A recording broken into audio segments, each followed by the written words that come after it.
Well, ay tinutuloy po natin. Of course, ay gusto po ng Diyos ay maliwanag at po ang ating alam sa gusto niya.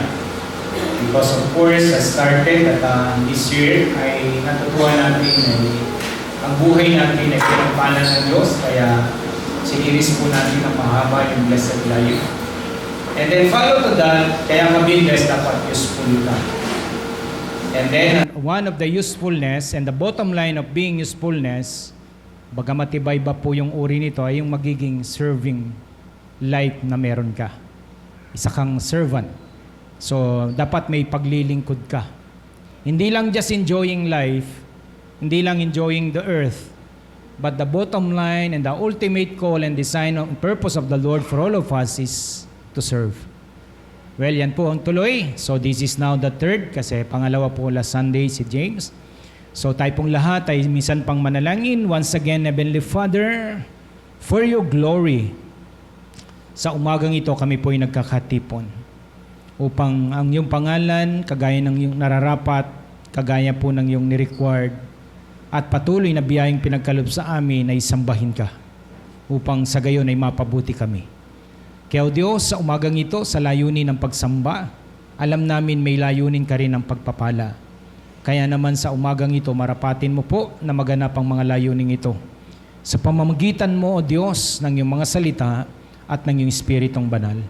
Taglayin namin ang pagpupurit parangal sa iyong pangalan at taglayin namin ang biyayang iyong inilaan at ilalaan sa amin sa umagang ito. Salamat po, O Diyos. Ito po ang aming dalangin sa pangalan po ng aming Panginoong Hesus. Amen. Okay. So, alam niyo po ba lahat sa mundong ito ay ginagawa? Yung kanina mga tumutugtog nyo, ayan si Roslyn nandyan. Lahat ng yan, lahat pong yan ay bunga ng paggawa. Ang doktor ay bunga po ng paggawa, ang abogado ay bunga po ng paggawa. So, tuloy-tuloy po yan kasi kung wala na silang gagawin, everything will stop and will never run. Hindi na po muling tatakbo ang mga bagay. So, ang teacher ay ginawa, di po ba? Gayon din po mga pastor, kaya patuloy pong nagre-raise ng mga pastor, yung iba mga pari. Well, lahat sa mundong ito intentionally ay ginagawa. Kasi kung wala pong gagawin, ay ihinto po ang mundong ito ng paglakad sa ginusto ng Diyos. So, ang mga lingkod din po, the servants, ay ginagawa din. Di po ba? That's why tinutuloy po natin yan. Well, sa umagang ito, servants in the making. Yan po ang title, yan po ang ating tatalakayin. Ginagawa rin po ang mga lingkod, ang mga naglilingkod. Kanina, yung mga tumutugtog dyan, di naman po pwedeng tumugtog ka lang. Kailangan sanayin ka rin. Di naman pwedeng kumanta ka lang. Kailangan iproseso ka rin. Hindi naman pwedeng tatayo ka na lang dito, katulad ko, basta ka na lang mangangaral. Hindi po. May proseso po yan na paano ito at ito'y ginagawa. Servants in the making. At lahat tayo mga anak ng Diyos ay mga servants in the making. Hindi po tayo tao lang na pinalitaw ng Diyos na walang kwenta o kaya paglilingkuran mo lang ang sarili mo, i-enjoy mo lang ang sarili mo, i-enjoy mo lang ang mundong ito, magkakamal ka lang dito. That's a meaningless life. Well, the meaning and the significance of life will boils down sa kanyang ipaglilingkod. Doon po siya magkakaroon ng talagang eternal significance. So, servants in the making, para ang isang anak ng Diyos ay magkaroon ng servant life, kailangan gawin siyang servant ng Diyos. Hindi po automatic na merong servant life. Kailangan there must be a process for us to become a servant of God. So the ideal servant that God made in the Bible is Paul. Isa po sa napakagandang halimbawa at sundan na halimbawa at kung paano siya ginawa ng Diyos ay makikita natin isang napakagandang halimbawa, modelo. And this accepted by Paul and understood, maliwanag po yun, sa kanya. Let me give that verse. Sabi po niya dyan in Ephesians chapter 3, the very verse that we can get this message. Ang sabi niya in Ephesians chapter 3 verse 7, sa kagandahang loob ng Diyos, look at that word, ako'y ginawang lingkod upang ipangaral ang mabuting balita ang tungkuling ito ay binigay niya sa akin sa pamamagitan ng kanyang kapangyarihan. Well, I really like that. Sabi niya, of this gospel, I was made minister according to the gift, sabi niya, according to the gift of God's grace, which was given by the working of His power. I was made. Sabi niya, hindi po siya automatic. Hindi ko mo na born again ka, servant ka na. Ang sabi niya dyan, I was made. Ako'y ginawa. Sabi niya, niyang lingkod. So ibig sabihin, ang servant po ginagawa. Hindi po yan automatic na born again ka, you are servants. Bagamat nandun po yung divine intention that we will become all servants. Di po ba? Kings are made by God. Understanding in the Bible. Prophets are made by God. Priests are made by God. Judges are made by God. Disciples and servants are made by God. Lahat yan, ginawa ng Diyos. Sa tatanungin natin, ako kaya ano ang gagawin sa akin ng Diyos? Well, faithful servants are made by God. Napaprocess po ang buhay natin. Kaya nga po sa una, tinatawag tayong pinanganak tayo, the making, then the developing, tapos dinidevelop po yung buhay, tapos pagkatas ma-develop, may calling na tinatawag. Ibig sabihin, may paglalagyan. Then, ipe-perform mo yun, may doing ka. Hindi lang po sapat na tinawag ka, kasi maraming tinawag, walang ginagawa. Kailangan may gagawin ka, at yung gagawin mo na yun, the bottom line of all those is service. So, ito po yung talagang journey ng buhay natin. So, dito makikita natin, maliwanag po yan. Si Paul, sinabi niya, I was made. No, ako'y ginawang lingkod ng Diyos. Kaya in Acts 17:26, sabi niya, mula sa isang tao, inilikha niya ang lahat ng lahi sa buong mundo. Itinakda niya sa simula't mula pang kanilang panahon na tangganan. Mula sa isang tao, inilikha ang lahat ng lahi. Kasama po tayo doon, ang lahing Pilipino. Kaya si Job, maliwanag po yun sa kanya. Ang sabi ni Job, sabi niya in Job chapter 10 verse 10, nilobong ako'y manggaling sa aking ama. Kaya hindi po pwede sinabi mo ngayon, ay hindi ako nilikha ng Diyos, ipinanganak ako ng aking ina, na inasawa ng aking ama. No. Look at this word. Look at this Bible. Look at this process. Niloob mo ako'y manggaling sa aking ama. Sinong nagloob? Ang Diyos. Inaruga, pinalaki sa tiyan ng aking ina. Sinong maruga? Sa tiyan. At pinalaki sa tiyan. Ang Diyos. Nilagyan mo ng buto. Sinong naglagay? Sabi ni Job, ang Diyos. At litid ang aking katawan. Mga litid, sinong naglagay? Ang Diyos. Sa kabinalutan ng lahat at kalamnan. Ako'y binigyan mo ng buhay at wagas na pagmamahal at ang pagkalinga mo ang sa akin bumuhay. Kanino ina-address ni Job yan? During the time he was addressing all these things na may gumawa sa kanya, na may naglagay ng buto sa kanya, na may naglagay ng laman sa kanya, ang Diyos. So ibig sabihin, hindi po natin pwedeng sabihin, mga pilosopo, hindi si Adan lang at saka si Eva ang ginawa ng Diyos. No. Kagaya po ng acceptance and belief ni Job na naisulat sa kasulatan, ang Diyos po ang nagloob na ikaw ay maipagbuntis at hanggang maisilang. Amen po ba? Na-appreciate po ba sana natin ang ganun ang buhay natin? Well, it was not full education, natural abilities, experience, power, personality, influence, or any other such thing that qualified him to be minister of Jesus Christ. He was made an apostle, a preacher, a servant by the will and power of the Lord. Ginawa talaga siya. And this is true of every faithful servant of God.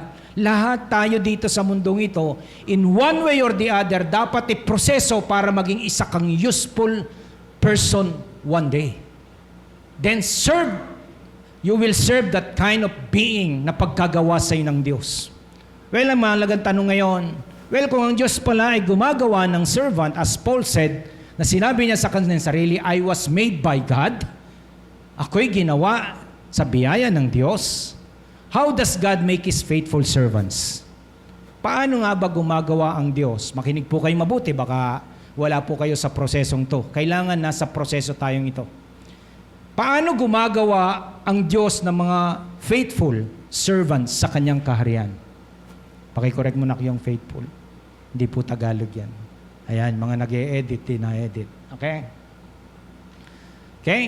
Paano gumagawa ang Diyos ng mga faithful servant na kulang po ako, binigay ko sa kanila. Yun din ang nilagay nila. Okay? Mahusay. Okay.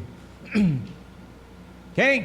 Paano gumagawa ang Diyos ng mga faithful servant sa kanyang kaharian? Mahalagang tanong po ito. Pwede mo sabihin niya yun, paano ako gagawin ng Diyos? Paano ako ginagawa ng Diyos?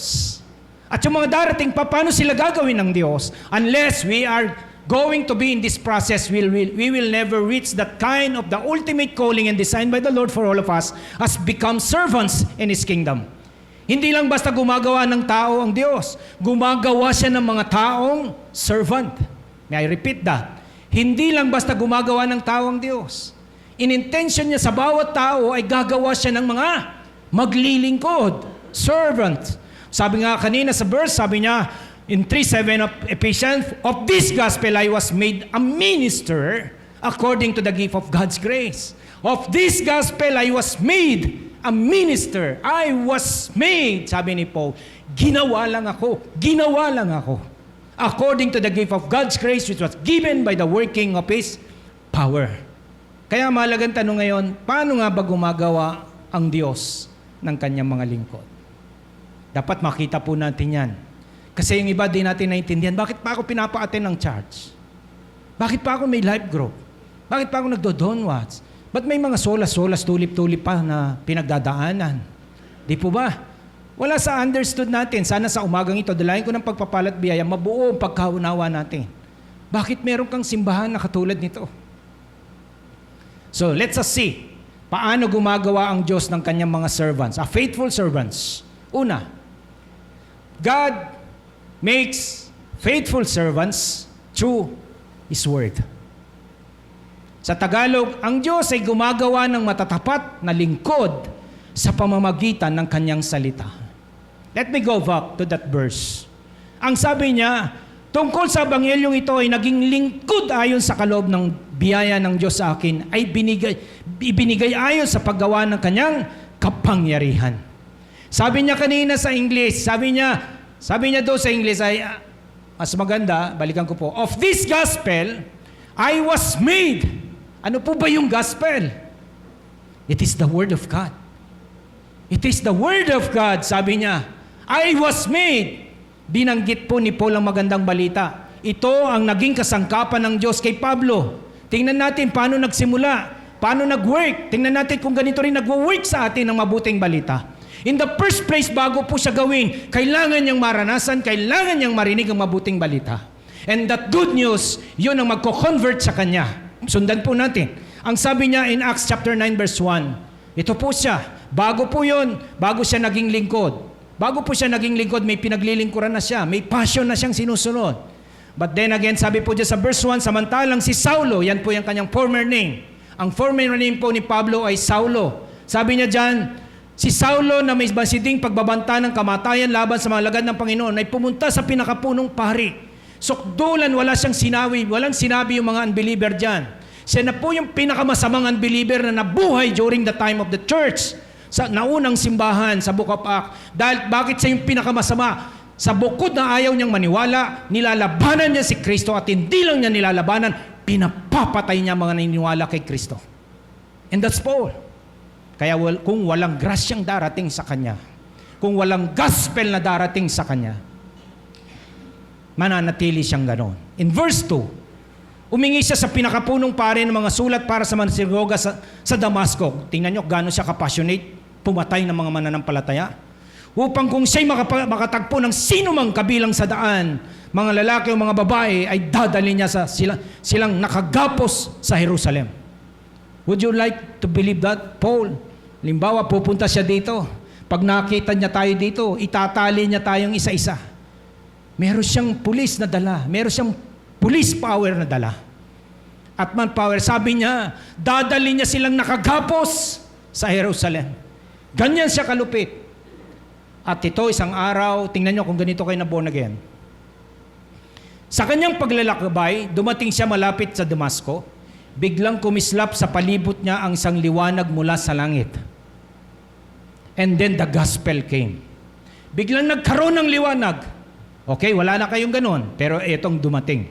Bumagsak siya sa lupa at nakarinig ng isang tinig na kanyang nagsasabi, Saulo, Saulo, bakit mo ko inuusig? Then sinabi niya, sino ka, Panginoon? Ito po yung gospel. Siya ay sumagot, ako si Jesus na iyong inuusig. And the gospel himself. Tumindig ka at pumasok sa lungsod at sasabihin sa iyo ang dapat mong gawin. Right after there, the story from sabi nga, biglang bumaligtad. Na dating labanero kay Jesus, na dating pumapatay na tagasunod ni Jesus, ngayon, pagkaraan po ng encounter na to, dyan sa Acts 9, biglang bumaligtad. Dahil narinig niya si Jesus, ang mabuting balita kay Jesus, bigla siyang nanampalataya kay Jesus. At binaligtad ng Diyos ang kanyang kagustuhan, ang kanyang conviction. Well, ang primary experience na meron ng isang servant ay ang born-again experience. Right that moment, na born-again po si Pablo. Yan po yung born-again. Ma-encounter mo ng totoo ang Diyos through the gospel, through the Holy Spirit na ginamit ang salita ng Diyos, ang mabuting balita. That is a genuine conversion. So, ang genuine na anak ng Diyos ay nakaranas ng immediate conversion. Pag sinabi, marami naman po talagang sinishare ng gospel, pero wala pong immediate conversion, kaya walang totoong born-again experience. Ang unang manifestation ng grasya niya sa Diyos ay pagsunod. Right after that moment, tingnan niyo po, hindi pa siya tinuturuang sumunod. Hindi pa siya tinuturuan. Tandaan niyo po yung salita na yun. Hindi pa siya tinuturuang sumunod. Sabi ni Jesus, pumunta ka sa bahay na yon. Marunong na siyang sumunod. Because if there is a conversion, sabi nga kapag mayroong tao na born again, ang unang mararamdaman mo, ang unang conversion na meron ka, ang unang conviction na meron ka, magiging masunurin ka. Basahin niyo pong Biblia niyo, lahat ng na-born again, at the first place, naging masunurin. Hindi pa sila tinuturo ang sumunod. Si Pablo at that very moment, wala pang teaching si Jesus how to obey. Pero nung sinabi niyang pumunta ka sa bahay na yon, pumunta na siya. Si Pablo na dating taga-usig, isang iglap, naging taga-sunod. A born-again experience. Hindi pa tinuturo ang sumunod, meron ng conviction na sumunod. Yan the power of the gospel in the life of people. The power of Jesus. Kaya ang genuine manifestation of true conversion is immediate obedience. Dadang niwala sa amen. Kaya kung totoo kang born again, dapat naranasan mo yan. Eh, pastor, subjective po ang experience. No. Lahat ng may karanasan, isa lang ang karanasan ng born again experience. Isa lang ang uri. Si Kristo lang sa pamamagitan ng mabuting balita. At ang totoong conversion, isa lang ang immediate manifestation. Obedience. Ang conversion ay nagaganap through God's words na ginagamit ng Holy Spirit. Sa mass conversion sa Book of Acts, kung titingnan po natin, ilayo ko po, si Pablo yun, pastor, special yun. Hindi. Kahit sila man. Ang totoong born again experience, kaya kayo po, ito kaya born again, minsan nagtataka kayo, ito kaya kung born again. Abay, kung ganyan ang karanasan nyo kay Pablo, ako kasi, bagamat sinasabi nyo subjective ang karanasan, Brother Boyd, yan nandiyan, mga kasabayan namin 1984, di ba? Kahit parang isuka kami dito sa lipunan ng ito, pagpilitan, parang nagkasakit, na ayaw sa amin. Pero bakit gusto naming sumunod sa Biblia? Bakit gusto namin sumunod sa Diyos? Na wala pa nagtuturo In the first meeting that I have, wala naman nagturo sa aking sumunod. Like Paul, tinuruan ba siyang maging masunurin? Hindi. Inutusan na agad pero sumunod. Kaya ganyan po isang tanda ng conversion, ng born again experience. Immediately, kaya yung mga inimbitahin nyo, susunod, ayaw na. Huwag nyo naman sabihin pag-uwi nyo, hindi ka kasi born again Yun naman talaga totoo, pero muna pamukha sa mukha niya. Keep on inviting. Makikita mo yung mga immediate na susunod din po tuturuan, magsisimba na uli. Sabi sa Acts 2 verse 40, marami pang inilad si Pedro, pinangaral ang mabuting balita, no? upang patunayan ang kanyang sinabi at nanawagan siya sa kanila, iligtas ninyo ang inyong mga sarili mula sa parusang sasapitin ng masamang lahing ito. Verse 41, kaya't ang mga tumanggap sa sinabi niya, ano po yung sinabi niya? It is the gospel. Basahin niyo pong pabalik. Napakahaba ng mabuting balita na sinabi ni Pedro. Kaya't ang mga tumanggap sa sinabi niya ay nagpabautismo. Tingnan niyo po, hindi pa tinuturuan. Marunong na sumunod. Nagpabautismo, nadagdagan ng mga alagad ng mga 3,000 katao sa araw na yon. Hindi pa sila tinuturuan sumunod. Then in verse 42, nanatili sila sa itinuro ng mga apostol. Basta pinapangaralan sila, gusto nila yung aral. Sa pagsama-sama bilang magkakapatid, sa pagpirapiraso ng tinapay at sa pananalangin. Look at that. 3,000, hindi lang si Pablo. Pareho ang karanasan. Right after hearing, right after they heard, pagkatapos nilang marinig ang mabuting balita, there was an immediate conversion in their heart. Ano yun? Sumusunod na agad. Hindi pa man tinuturo ang sumunod. Kaya pwede mo sabihin sa katibo mo, parang ikaw din. Parang hindi kayo kumbisido, no? Kasi hindi naman siya masunurin. And that is, yan po, common experience po yan. Salita ng Diyos ang ginamit, walang pagtuturo, walang pagsunod, sumunod na agad sila. Walang pagtuturo sa pagsunod, sumunod na agad sila. Kapag sumunod sila, well, nakita natin. Kaya salita po ng Diyos ang ginagamit una. Napanood niyo po ba ito? Viral ito sa Christian community. Have you seen this? Napanood niyo po ito? Subukan niyo pong panoorin. Gusto niyo i-repost ko? Hindi ko po ni-repost. Napanood ko lang kay Bishop Rene Bernardo. Kung friend niya kayo, puntahan niyo yung kanyang page. Nandun ni-repost po niya yan. Yan po ay membro ng pamilya ng buong Iglesia ni Cristo. Panoorin niyo po. Basta, panoorin niyo. Alam niyo po ba nung na-share sa kanya yung gospel, na matatagal niya na naririnig sa Iglesia ni Cristo? Makita niyo yung kanyang testimony. Pati tatay niya tinanggal sa pagkadiakono sa Iglesia ni Cristo. Dahil nung na-born again siya, hindi naman siya pinilit. Hindi naman siya tinuruang sumunod. Pero bigla niyang nagustuhan na magbasang Biblia na sa kanila ay pinagbabawal. Panoorin niyo po yan sa YouTube. I-search niyo po sa CCF. Kung may CCF, kayo po, members yan ng CCF, Christ Commission Fellowship. Makita niyo po, mahaba lang yung kanyang istorya. Pero bakit ko po ito gusto pakita? Lahat ng nabuborn again, katulad ni Pablo, katulad ko, katulad ng 3,000, katulad ninyo, katulad niya, there was an immediate obedience. Hindi po man tinuturo. So kapag sumusunod sila, anong gagamitin? Ngayon, kapag na-born again na, ano na gagamitin? Kanina, ginagamit sa pagliligtas ang mabuting balita. But right after na nakakilala, ito po, pagkatapos niya makakilala, alam niyo po, nagkaroon na siya ng D-group.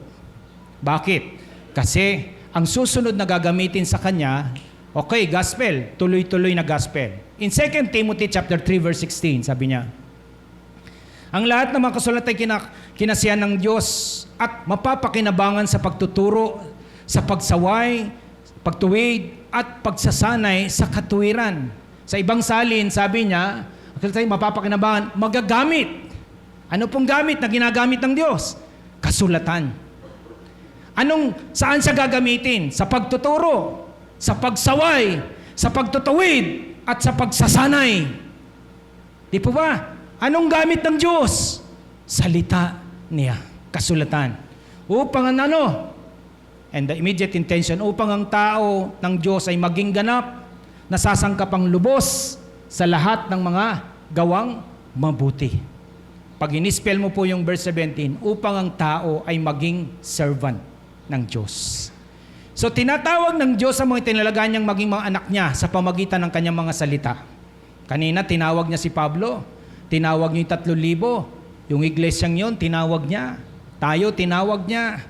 So, ibig sabihin, tinatawag ng Diyos sa tinalagaan niyang maging mga anak niya sa pamagitan ng kanyang mga salita. Yan ang ginagamit ng Diyos. Kaya kung meron kayong gustong magbago sa pamilya, hindi yung mura, hindi yung buisit nyo. No, hindi yung naging nyo. Hindi yun. Hindi yung pagpaparusan nyo. Ang magbabago sa kanila is the gospel of the Lord Jesus Christ. Amen po ba? Kaya maganda, pamisa-misan, dalhin nyo rito.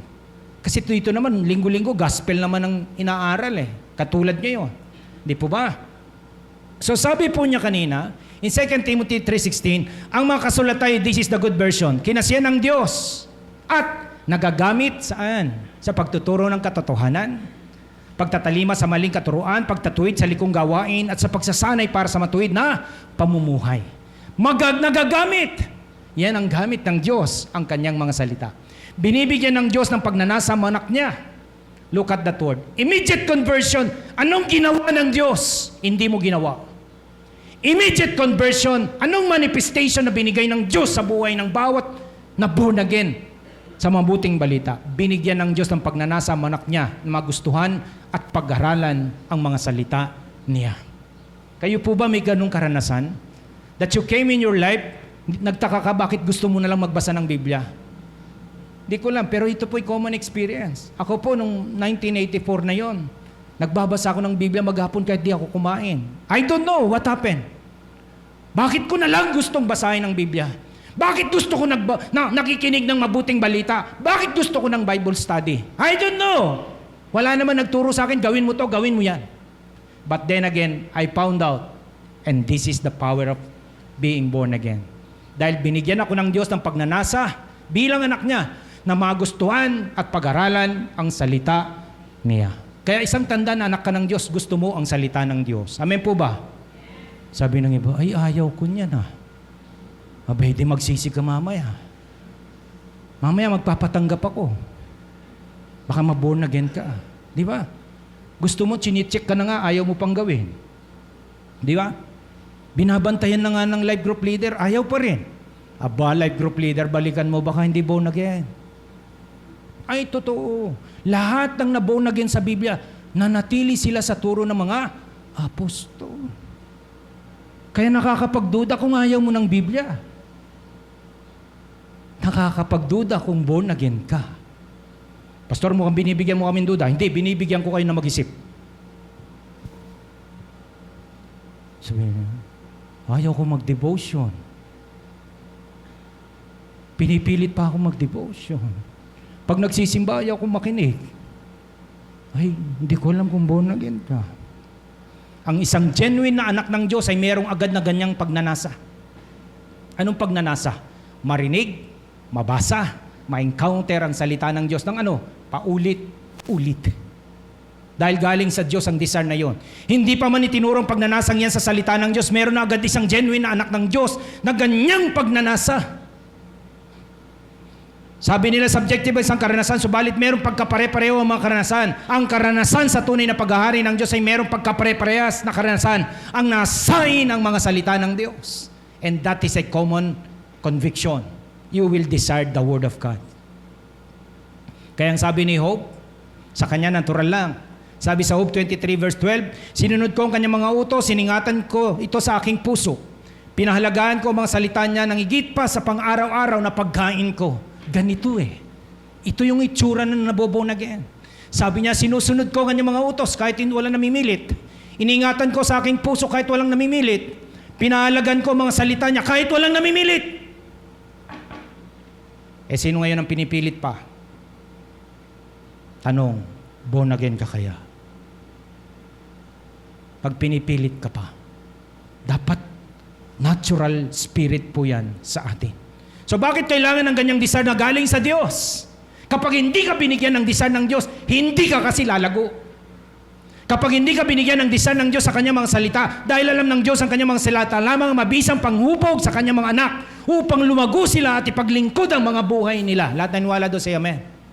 Kaya kung wala kang desire sa salita ng Diyos, hindi ka lalago, bro. Never! Walang lalago beyond the Word of God.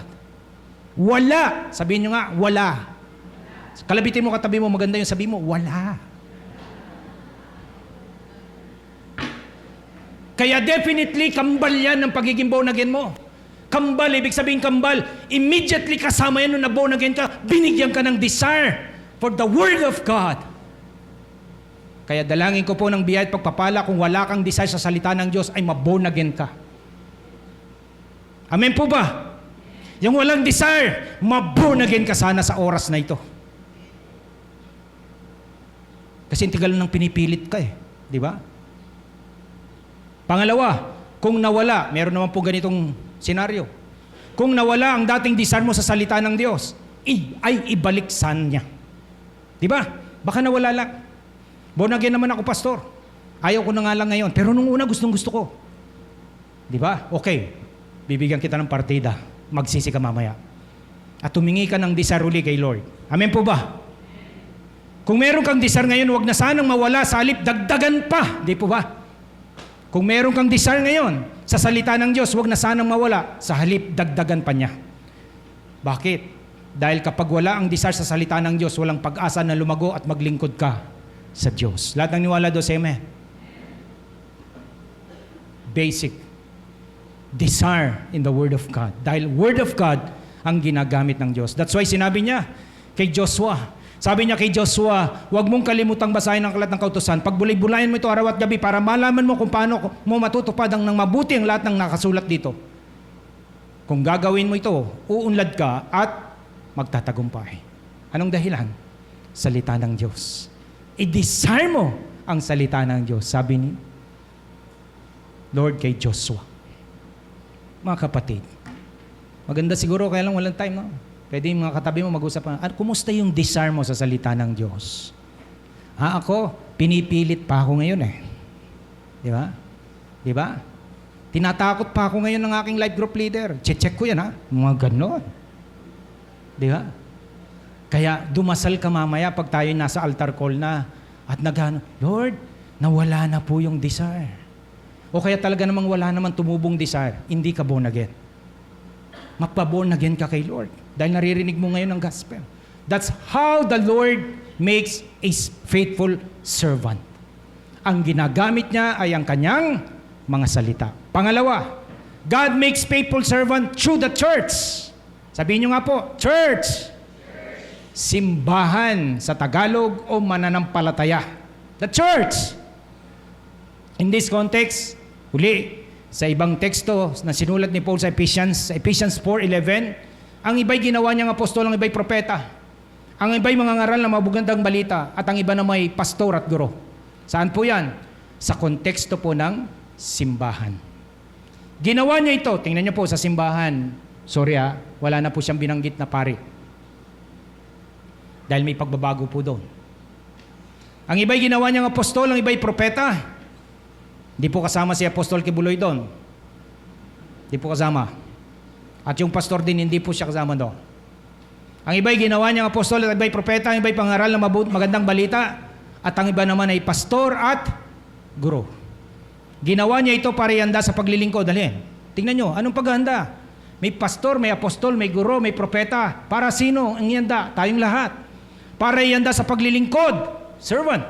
Ang mga pinabanal. Sinong pinabanal? Yung mga na-born again. At para lumago sa maging matatag sila bilang katawan ni Kristo, bilang simbahan. And in verse 13, sa ganitong paraan, maabot nating lahat ang pagkakaisa sa pananampalataya at pagkakilala sa anak ng Diyos.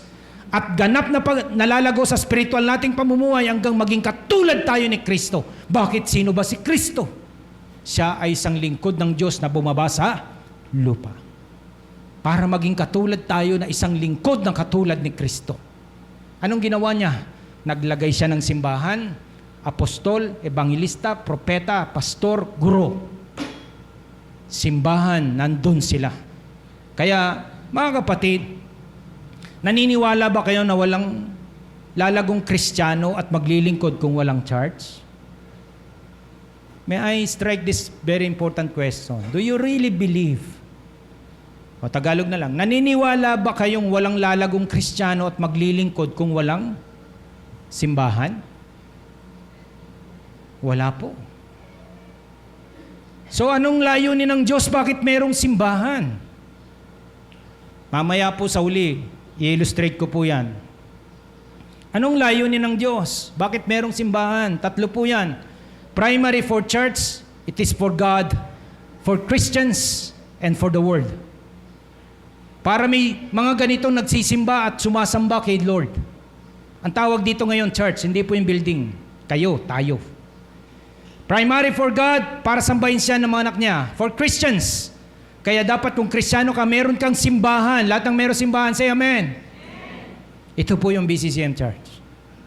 Dahil sa simbahan lang merong pagsasanay upang maging tunay na lingkod ka ng Diyos. No one outside the church will train you to become a servant of God. Wala sa labas ng simbahan na magtuturo sa iyo para maging lingkod ka ni Kristo. Walang-wala.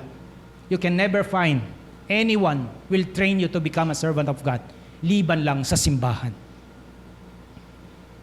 Kaya sabi niya kanina sa Ephesians 4:15, sa halip manatili kayo sa katotohanan na may pag-ibig, upang sa lahat ng bagay maging katulad tayo ni Kristo na siyang ulo ng iglesia.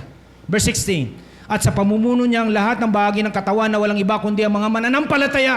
Tayo po yun, lahat ng mananampalataya, say amen. Bahagi ng katawan ay pinag-uugnay-ugnay at ang bawat isa ay nagtutulungan, nagsiserve. At sa nagpagganap ng bawat isa sa kanilang mga tungkulin ng may pag-ibig, ang buong katawan ay lalago at lalakas kung gumaganap ang bawat isa. Well, mga kapatid, kanina po binanggit ang gamit ng salita ng Diyos, di po ba? Ano ang gamit na ito? Ang ginagamit po ng Diyos sa simbahan ay salita ng Diyos. Kaya ang sabi kanina, balikan ko po, ang lahat ng kasulat ay 2 Timothy 3:16. Ang lahat ng kasulat ay kinasiyahan ng Diyos at nagagamit. Kaya ngayon po, yan ang ginagamit ko, di po ba? Kanina, nag-devotion kami, yun ang ginamit. Mamaya, magla-lifestyle kayo, yan din ang gagamitin. Mamaya, sa pulilan, may service, yun din ang gagamitin. Dahil nagagamit sa pagtuturo ng katotohanan, sa pagtatama sa maling katuruan, sa pagtutuwid sa likong gawain, at sa pagsasanay para sa matuwid na pamumuhay. Ano yun? Salita ng Diyos. Para ano? Verse 17, tuloy natin. Upang ang lingkod ng Diyos ay maging karapat-dapat at tanda sa lahat ng mabuting gawain. Kung walang salita ng Diyos na minomobilize at ginagamit sa simbahan, at kung walang simbahan na gagamit ng salita ng Diyos, walang lingkod na magiging karapat-dapat at magiging handa sa mabubuting gawain. Amen po ba? So ibig sabihin, ng simbahan po'y nagiging kasangkapan. So paano ginagamit ang salita ng Diyos sa loob ng simbahan? Well, sa apat, sa paghayo. O kaya sa pag-invite. Pag in-invite nyo dito, makakarinig sila ng gospel. Sa pinuntahan nyo, ipaparinig yung gospel. Sa pangangalaga, administering by the church. Kaya may life group. Inaalagaan kayo, sa totoo lang, sa life group. Kaya kung wala kang life group, walang talaga nangangalaga sa'yo, boy, girl. Ganyan ang administering ng church. Sa pagsasanay, kaya po may journey, may discipleship journey, di po ba? Lahat ng nagla-lifestyle, say amen. Naintindihan nyo bakit mayroong ganun? Bakit may SOL, SOD 1, 2, 3, administering by the church? Wala po sa labas niyan. Wala sa kampanya nyo yan. Sa pagsasagawa, administering by the church. Kung paano ka maglingkod, dina-administer yan ng church. Kaya mga kapatid, ang uring Pablo, ang uring Pedro, ang uring Juan, ang uring Lucas, ang uring Santiago, ang uring Timoteo at ang uring Silas at ang uring Tito, kalabitin mong katabi mo, sabihin mo, ang uri mo. Di ba? Lahat ng uring lingkod na yan ay ginamitan sila ng salita ng Diyos. Nagamit ang simbahan ng Diyos. Amen po ba? Lahat sila naging lingkod. At anong ginamit ng Diyos? Salita ng Diyos. Saan inilagay channel ang salita ng Diyos? Sa simbahan ng Diyos. Kaya kung meron kayong simbahan na pinupuntahan at hindi salita ng Diyos ang tinuturo, hindi yun simbahan ng Diyos. Dahil sa Biblia po, salita ng Diyos ang ginagamit, katulad ng paggamit ko ngayon. Amen po ba?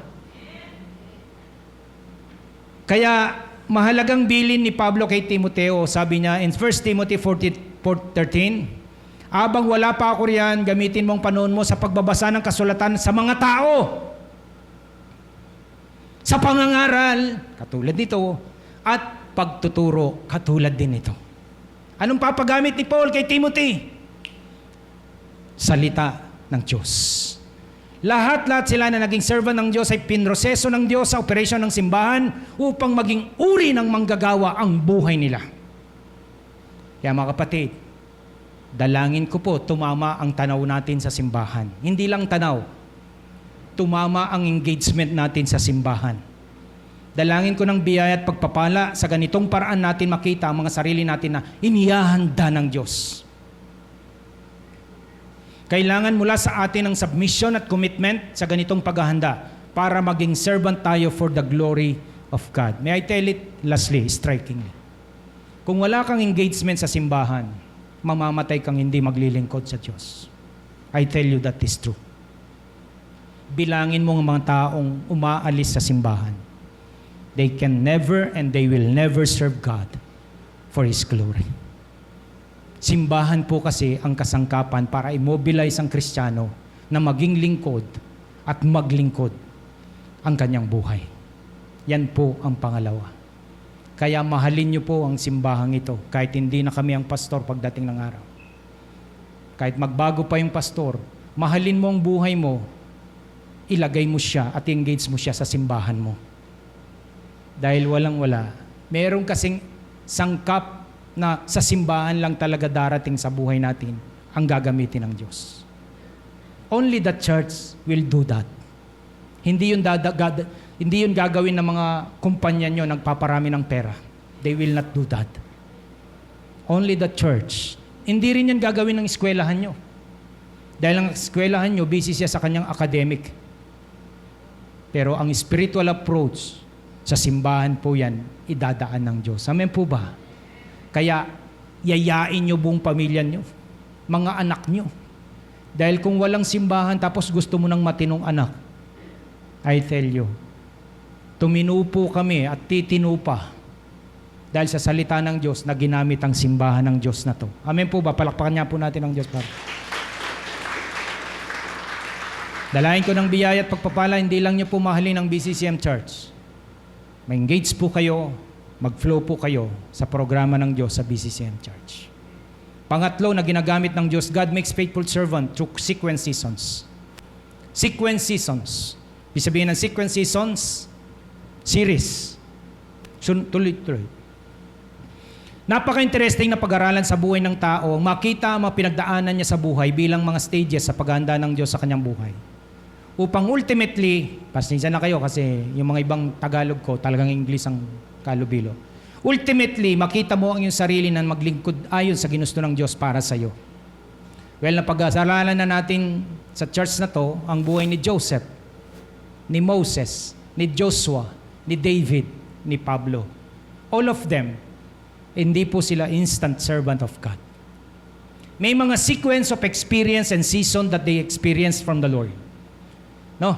Katulad po, no, na tinatawag natin si Moses, si Pablo, ay naturuan malalim sa Jewish law kahit hindi pa siya born again noon. Nababasa na niya ang Biblia kahit hindi pa siya born again. Kaya nga tinutuligsan niya. Sa sobrang passion niya sa relihiyon niya, pinapatay niya mga tagasunod ni Jesus at pinapakulong. Pero nung na-born again siya, siya na yung naniwala. Saan? Sa salita ng Panginoong Jesus. Si Moses, si Moses po ay makikita natin, no, talagang 40, in the first 40 of years, yung first sequence ng 40 years niya, ay pinaampun siya sa Ehipto para mapag-aralan niya maraming bagay. Everything. And then, to develop his character, tinanggal siya sa Ehipto. Of course, sovereign will of ng Diyos yun. For 40 years, namasukan siya bilang pastol. Then, after 40 years and the last 40 years, niloob ng Diyos, ultimately ginamit ang lahat ng yon na nasa buhay ni Moses upang maglingkod sa Diyos 40 years. Ganyan din po si Jose. Katulong, tagasunod, tagapastol, ganyan si David, tagapastol, ganyan si Joshua, tagapastol. A sequence. Pinagbibigyan tayo ng Diyos ng mga ilang taon sa mga buhay natin upang mag-aral, matuto. Si Pablo, pinagbigyan siya bago tawagin. Sige, magpakatuto ka dyan sa Jewish religion. Sige, magpakadalubasa ka kay Gamaliel. Lahat ng pinag-aralan, masyadong mataas talaga pinag-aralan niya. Sayang kung tagapatay lang siya ng Kristiyano. Kaya isang araw, binorn again siya ng Diyos. At lahat ng yun ngayon, yung sequence na yun, ay ginamit ng Diyos sa kanya. Mga kapatid, hindi po separate ang pinag-aralan at naging karanasan mo sa buhay. Kung negosyante ka man at nag-aaral ka man, nagtuturo ka man, lahat ng yan ay parte ng sequence na ginagamit ng Diyos. That ultimately sana one day, makapaglingkod ka naman sa Diyos. Amen po ba? Katulad po nila Pablo, nila Moses. Kaya maganda po ngayon, very engaged ka sana. Dahil isa sa sequence na gagamitin sa iyo ng buhay ng Diyos sa iyo, ng buhay na binigay niya sa iyo, ay ang simbahan at ang kanyang mga salita. Even me, in my elementary, sabi ng lola ko, magpari ka. Nung high school ako, gusto ko mag-engineer ako. Tapos, nag-aaral ako ng accounting. Tapos, naglatero, nangontrata. Ang dami pong sequence. But ultimately, the Lord called me to be a pastor. Never dreamed by me, never dreamed by my parents, even my grandparents. Kasi bakit? Pero nasayang ba yung sequence na yon? Hindi po. Wala pong nasasayang sa inyong buhay. Kung ultimately and penultimate, sana makapaglilingkod ka sa Diyos. Dahil lahat ng pinagdaanan mo, walang masasayang sa Diyos. Amen po ba? Nasayang ba si Pablo? Hindi po. Nasayang ba pinag-aralan ni Moses? Hindi po. Nasayang ba yung karanasan ni David? Hindi po. Lahat ng yan ay sequential. Mga kapatid, sana isa sa sequence ng buhay mo, the ultimate is maglingkod ka. Amen po ba? Makapaglingkod ka. And then last, God makes faithful servants. Ano yung una? Through His Word. God makes faithful servant through His church. And God makes faithful servant through sequential season. And number 4, God makes faithful servants through the servants. Sa pamamagitan din ng mga tao na naglilingkod sa Diyos. Typically, God makes a faithful servant by training him through the other faithful servants. Maniwala kayo, kung walang nag-aalalay sa iyo na faithful servants, you will never become a servant. Kasi bakit? Si Pablo ay nalalayan ni Bernabe nung bagong mananampalataya pa lang siya. Sinabi sa principle ba yan, pastor, yung tao sa tao? Yes. Proverbs 27:17. Do I have that? Sabi niya, kung paanong pinatalas ng bakal ang kapwa-bakal, ang tao na may matututo sa kanyang kapwa-tao. Iron sa sharpen iron. Anong ibig sabihin? Madidevelop ang tao sa pamamagitan ng kanyang kapwa-tao. Si Elijah, dinisciple niya si Elisha. Kaya nung kunin siya, merong Elisha. Si Jesus, dinisciple niya yung 12. Kaya may G12. Paul discipled Timothy. And Barnabas discipled Mark. Ngayon ang tanong, sino nagdi-disciple sa iyo? For you to become a servant of God. Mapalad kayo kung meron kayong life group leader. E paano kung wala kang life group? Who will be the servant instrument? Who will be the servant instrument? Alam niyo po, bukas ako, lilipad kami ng Mindanao. Magtuturo po ako sa Mindanao, sa Soraya bukas. And Tuesday pala. Alam niyo sino yung kasama ko? Kasama ko po yung mga nagtuturo sa akin. A bishop, isang bishop, dalawang napakatanda ng pastor. A very successful pastors. Why? Ba't ko sila kasama? Kasi magiging katulad nila ako. I love servants because they will disciple me. Malaking hamon ngayon sa'yo. Sino nagdi-disciple sa'yo?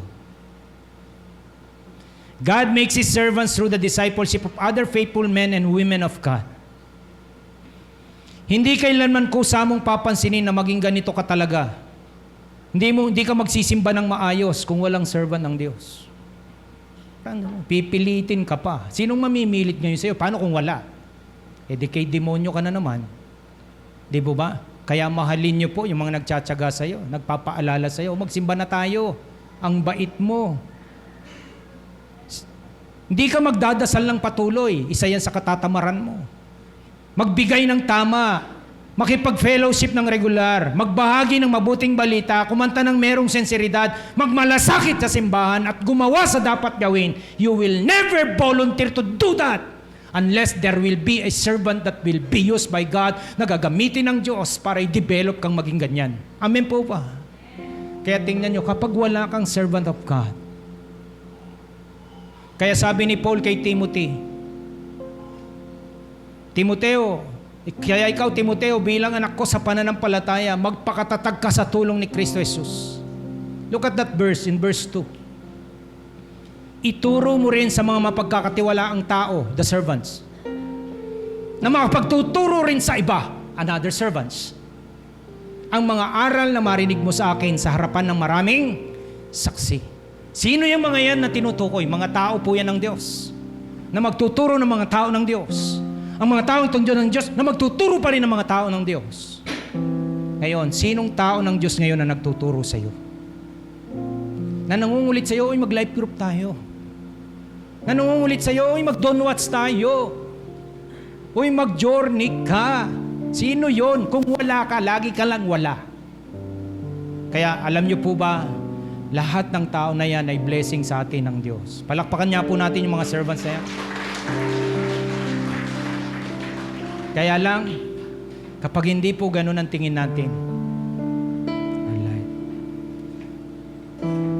kailangan merong servant ng Diyos na kilala mo at alam mo na siya ang gagamitin ng Diyos sa iyong buhay upang gawin kang servant ng Diyos.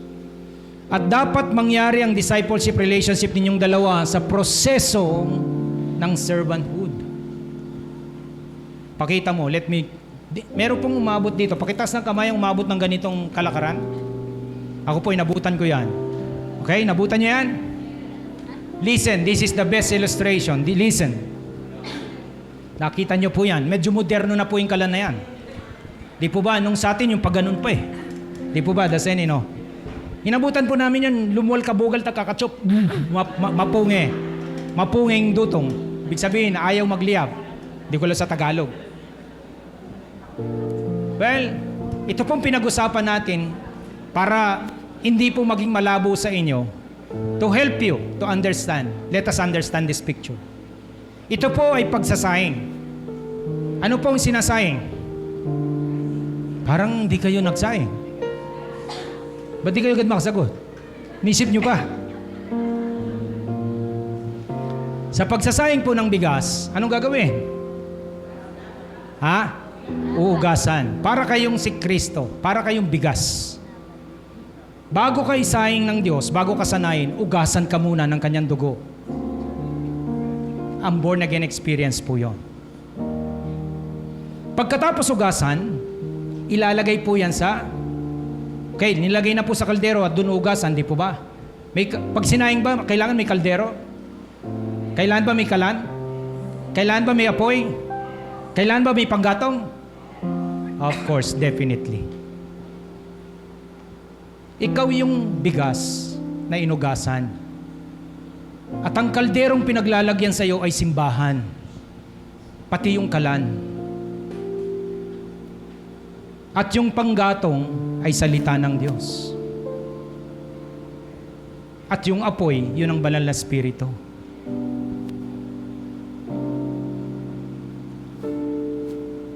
Oy bigas, paano kung wala ka sa kaldero?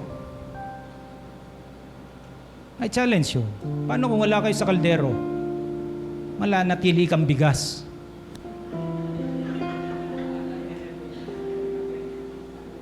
Are you getting the point? Ha? Hindi ka kailanman pwedeng maging kanin para i-serve. Hindi ka kailanman magiging kanin para i-serve. Nang walang kaldero, nang hindi ka inugasan, nang hindi ka isalang sa kalan, na ano? Na may panggatong na siyang salita ng Diyos, na may apoy ng banal na spirito, at pakukuluan, gagamit doon ng panahon, ng konting panahon, at kukulo, iinit ka ng iinit, until the point of time, yung sequence na yon, isa kang maging kanin, na pwede nang iserve. Hello? Kaya sabi mo sa katabi mo, oy bigas.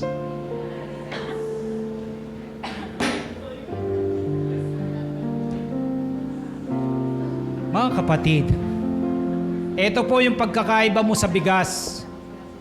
Hello? Hindi pa ako tapos. Come on. Ito pagkakaiba mo sa bigas. Ang bigas walang pwedeng itanggi. Hindi siya makakatanggi. Hindi siya makakaiwas. Kaya the moment na ginatang mo siya, alam niyo yung manggagatang, ngayon wala nang gatang, dispenser na yata, di ba? Ay manggagatang, tatakali mo sa gatang, gaganyanin mo yung ugasan mo, tapos gaganyanin mo yung tubig. Wala po yan palag. Kaya siguradong maluluto siya. Amen po ba? Dahil pag nilagay siya sa kaldero, hindi siya sasabihin, ayoko. Wala siyang ganon. At kapag siya ay inilagay sa kalan, sasabihin niya, mainit, ayoko diyan. Wala siyang ganon. Hello? Hindi niya pepatitin, ang tagal naman ng init na yan, ano ba? Wala siyang ganon. And that is the difference sa isang bigas na katulad mo. Ikaw, kinukuha ka pa lang sa salalagyan, sasabihin mo, uy, ayoko na magbaso ng Biblia naman. Yan na yun di ba? Yan ang difference. Mag-life group tayo, uy, ikaw na lang, ayoko, walang oras. Hindi ka talaga bigas. Iluluto ka namin dito sa church. Ay, may mga bala ko, wag. Hindi ka talaga bigas. Di ba? Pero para mailuto ka ng tama, magultimong bigas ka. Patayin mo ang sarili mo. Anong ibig ko sabihin? Patayin mo muna yung gusto mo. Huwag ka munang maghari sa gusto mo. Ayaan mo munang maghari ang gusto ng Diyos. Na parang yung kanina, limoy kamay. Isinadya ko po yan, naganap pa ako. Dahil yan yung mga servants. Yan ang mga nagpapakahirap na magbantay sa gatong mo. Kung may apoy, yan ang mga gagamitin ng Diyos para ugasan ng bigas na yan. Kaya mahalin niyo po yung mga servants na yan. Amen po ba? One thing, importante. Mamatay ka muna sa sarili mo para maluto ka. Dahil ang bigas kailanman hindi pumalag, kaya naluto siya. Amen po ba? Lahat na nakakintindi, tumayo po tayo at kantahan natin ang Diyos. Let's sing this. Let's pray with these songs.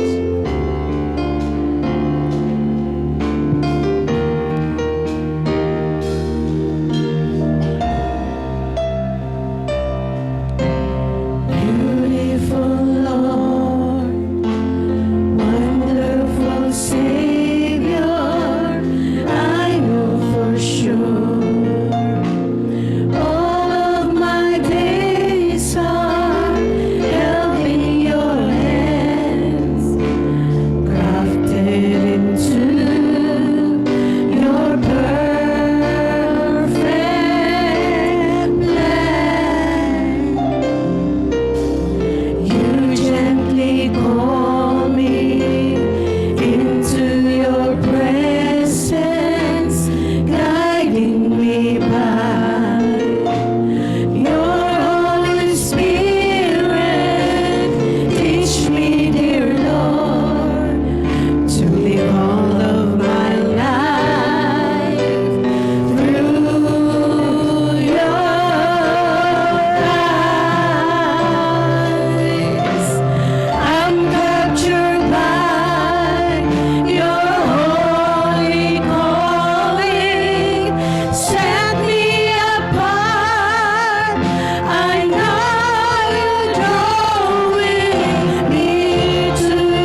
tayo pong lahat ay umuko, tayo pong lahat ay pumikit.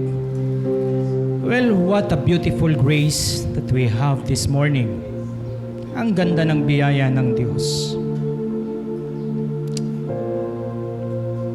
Pwede niya tayong kunin sa anumang uri ng buhay na naging makasalanan. And that is the work of the Lord Jesus Christ. Pwede niya tayong ugasan ng kanyang banal na dugo.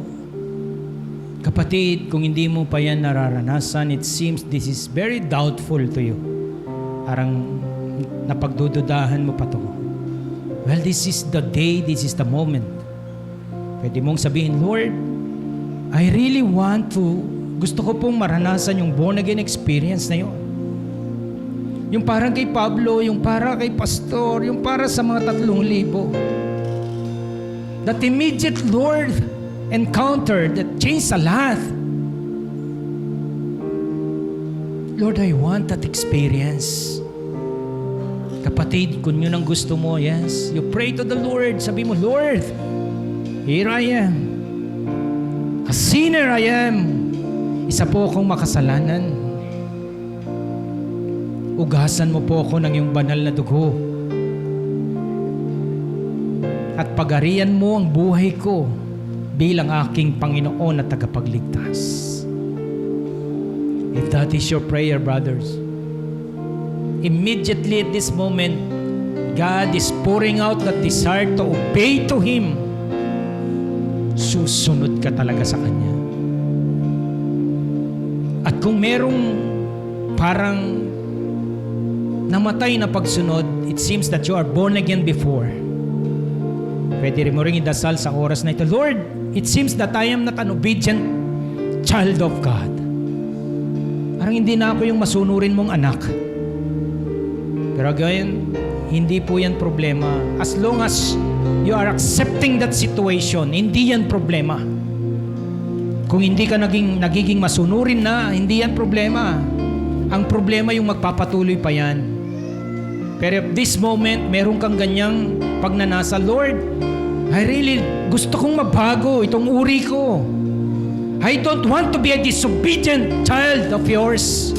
Ayoko po yung masuwaing anak ng Diyos. Gusto ko ako yung masunuring anak ng Diyos. Baguhin mo po ako, Diyos. Come on. Let's pray to the Lord. Change me, Lord. Change me. At kung ikaw naman na masunurin na, pwede mong sabihin, Lord, I'm so thankful, very thankful, Lord, na ako po'y may buhay at grasya ng pagsunod.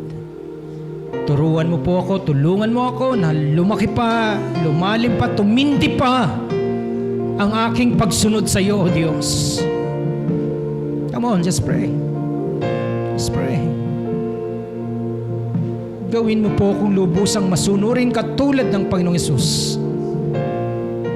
Lutuin mo ako, Diyos, sa iyong mga salita na siyang gatong, sa apoy na siyang banal na espiritu, sa kalderot ka lang na siyang simbahan, O Diyos, at yung nagsasayang na siyang lingkod mo.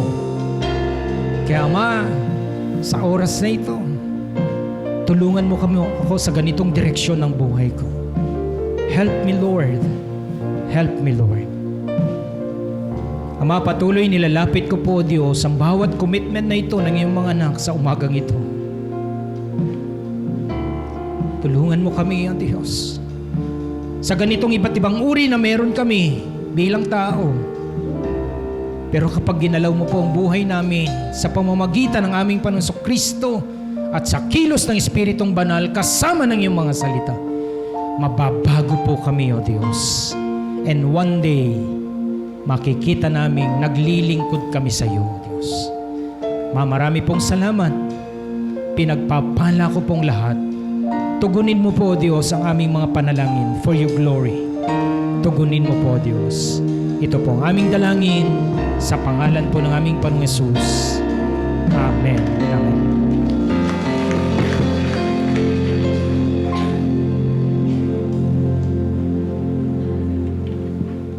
Mapagpalang umaga po sa lahat. Ayan.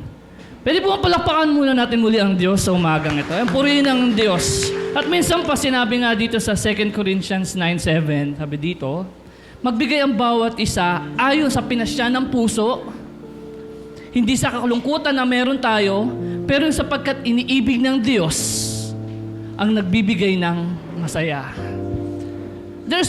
In this moment, isa lang namang bagay ang pinapagawa ng Diyos, being a servant. So, unang-una is maging obedient ka. And one thing na itinuturo ng pagiging obedient, yung masunurin, is dapat marunong tayong magbigay para sa Diyos. May I request everyone to stand up. At tayo po ay manalangin. Alam ko namang nakaredy na yung para naman sa Diyos. Idalangin natin sa Diyos at ibigay natin yung pinakamainam na alay para sa Kanya. Tayo po ay manalangin. Dakilang Diyos na makapangyarihan sa lahat, tunay kang tapat sa buhay ng bawat isa, O Diyos. Na talagang itinuturo niya kami, O God, bilang aliping kaibigan, O Diyos. Na kung saan binigyan niyo din kami ng puso, paano naman kami makapagbibigay sa inyo ng tapat, Panginoon. Alam namin, O God, sa ngayong araw na to, Diyos, dala namin ang aming alay at ikapo, O God, para sa kapurihan niyo, Panginoon. At maipakita namin, O God, ang pag-surrender, ang tunay na pagtitiwala sa inyo, O Diyos, sa paraan ng pagbibigay, O God. Gamitin niyo to, Panginoon, sa ikalalawak ng iyong kingdom and sa extent of your territory, Panginoon, sa lugar na ito, O God, sa malayo pang lugar, O Diyos, the bayan, O God, na nasasakop ng iyong kapangyarihan, Panginoon. Gamitin niyo ang bawat isang piraso nito, O Diyos, at nawa, O God, ng kapangyarihan niyo, O Diyos, ay lumawak at mapakita, O God, ang pag-ibig niyo sa bawat isa. Maraming salamat. Maraming salamat sa buhay na binigay niyo sa amin bilang lingkod niyo. At maraming salamat, O Diyos, sa buhay na kung saan pinakikita niyo, O Diyos, ang kaningningan ng iyong kadakilaan, Panginoon. Maraming salamat. And again, sa inyo po namin binabalik ang pinakamataas at pinakamainam na papuri at pagsamba sa tanging pangalan ng iyong anak na si Jesus. Amen and Amen. Give, it will come back to you. We'll measure, press down, shake it together, run it over. Give, it will come back to you. 'Cause when you give to the Lord. Give, it will come back to you. Good measure, press down, shake it together, run it over. Give, and it will come back to you. 'Cause when you give to the Lord, 'cause when you give to the Lord, 'cause when you give to the Lord. Po, sama-sama po tayo minsan pang magbalik ng papuri sa ating Diyos.